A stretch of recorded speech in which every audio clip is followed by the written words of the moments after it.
Pemirsa, calon komisioner Komisi Independen Pemilihan Kabupaten Aceh Tengah mengikuti tes uji mampu baca Al-Quran yang dilaksanakan di Aula Gedung Dewan Perwakilan Rakyat Kabupaten Aceh Tengah. Dari sejumlah calon komisioner ini, 4 diantaranya tidak hadir dalam tes uji mampu baca Al-Quran.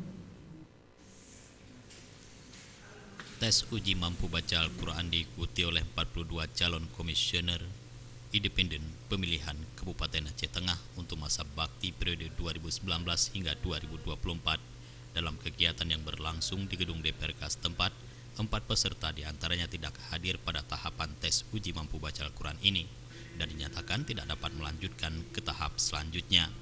Sebelumnya tercatat sebanyak 46 calon komisioner KIP Aceh Tengah yang telah lulus administrasi, namun 4 diantaranya gugur karena umur yang belum mencapai 30 tahun secara bulan dan hari.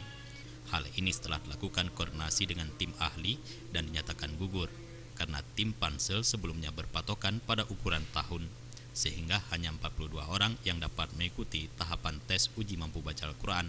Terhadap calon komisioner ini akan dinilai tes baca Al-Quran yaitu tajwid, kefasihan dalam membaca, dan adab, di mana setiap peserta diberikan waktu selama 5 menit.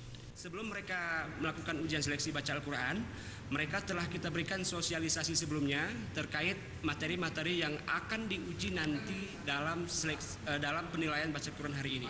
Adapun penilaian yang menjadi kategori itu ada 3 unsur. Yang pertama di situ adanya tajwid, itu memenuhi 2 kategori, ada juga nanti stepnya. Yang kedua itu fasahah, dan yang ketiga di situ adab.